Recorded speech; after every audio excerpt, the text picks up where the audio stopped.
سمینارهایی که در رابطه به علم و دانش و معلمی گذاشته میشه واقعا به زبان گفته نمیشه ما ارزش از اون بیان کنیم. سمیناری که امروز برگزار شد نتایج بسیار عالی و ارزنده‌ای داشت.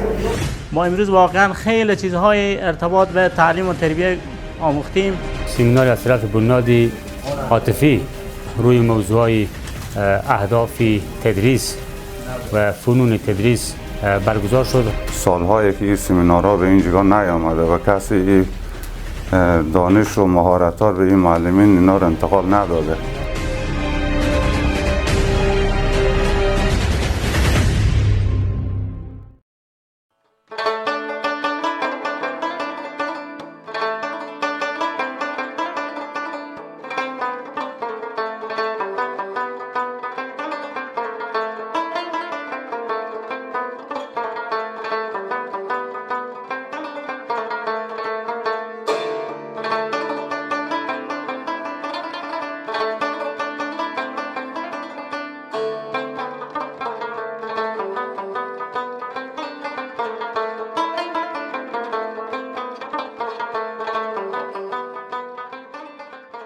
بنیاد عاطفی، ریاست معارف هر دو با هم یک تفاهم‌نامه دارند در قسمت بهبود وضعیت معارف. برنامه‌های آموزشی مختلف دارند، از جمله یک برنامه برگزاری ورکشاپ‌های آموزشی برای ارتقای ظرفیت استادای بزرگوار است. در کل ما میتوانیم بگیم که تعداد 100 تن از استادان هر ولسوالی که 5 ولسوالی در سال 1402 تحت پوشش بنیاد عاطفی قرار داره که از جمله یک ولسوالی چشت شریفه و 100 تن از استادان میخواه ورکشاپ دایر کردن و برای از اونها ارائه کنن. به معنی از اینه که تنها همی 100 نفرند. این 100 نفر از مکاتب مختلفند، انتقال میدن به دوستای دیگری که در اون جنیان و در مکاتب حضور دارن. لذا با هم همکار باشین، تبادل نظر، سهم بگیرین، از نظریات هم دیگر استفاده کنین. موضوعاتی که در سلایده ما ارائه میکنیم با موضوعاتی که شما میگیم با هم دیگر شریک ساخته و یک واحد نظر ترتیب شود در مورد اجرا از او اقدام کنین ان شاء الله.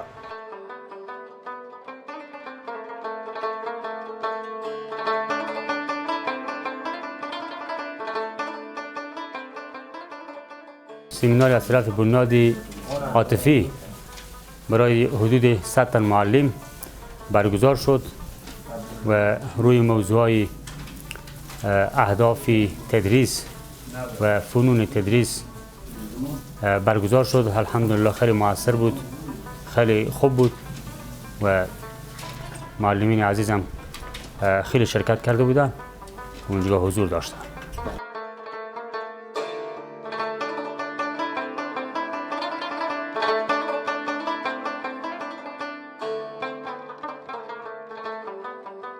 ما امروز واقعا خیلی چیزهای ارتباط به تعلیم و تربیت آموختیم و از شما برادران مدیر صاحبان یا واقعا خیلی فهمیدیم یک ارتباط به یک موضوع بسیار اساسی که اهداف اساسی تعلیم و تربیت بود. به این سمینار ما یاد گرفتیم، الحمدلله خیلی جای شکره. و همچنین ویژگی های یک شخصیت یک معلم چی ویژگی باید داشته باشه، چگونه شخصی باشه معلم، این الحمدلله ما خوب فهمیدیم، سمینار خوب برگزار کردیم. و همچنین شیوه های تدریس که معلم چگونه شیوه های تدریس به کار ببره تا ای که او شاگردی از او برنامه تدریس خوب به طور صحیح یاد بگیرن و همچنین 100% بلکه انشالله یاد بگیرن. ما کوشش ما اینه که انشالله چیزی که ما امروز خواندیم به سمینار اونا رو عملی بکنیم و در آینده انشالله تطبیق بکنیم که ظرفیت شاگرد، ظرفیت تعلیم تربیت و افغانستان انشالله در سطحی بشه که روزی بشه ما مردم افغانستان خودکفا بشیم.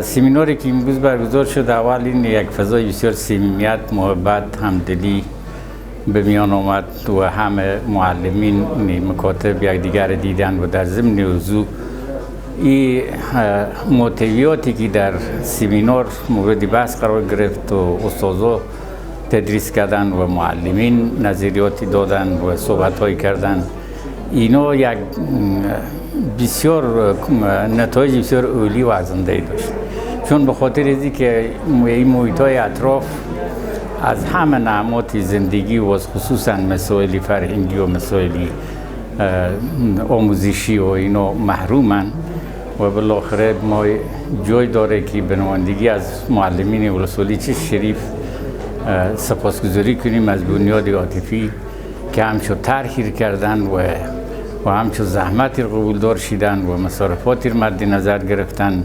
جا داره خیلی تشکر فراوان از بنیاد عاطفی که واقعا یک سمینار خیلی ارزشمند، چون که علم و دانش خودی ارزشمنده. سمینارهایی که در رابطه به علم و دانش و معلمی گذاشته میشه واقعا به زبان گفته نمیشه ما ارزش از اون بیان کنیم. و مدت هاست که کشور جنگ دیده و فقر دیده ما متاسفانه همیشه وقت دور از همچون سمینارها و تعلیم و تربیه بوده. کشوری بوده که سرتاسر جنگ، فقر، بدبختی، تباهی. و امروز ما میبینیم که یگانه اساس پیشرفت جامعه ما که همانا علم و دانش، هی رو به پرواز، رو به قله های ترقی میرسه.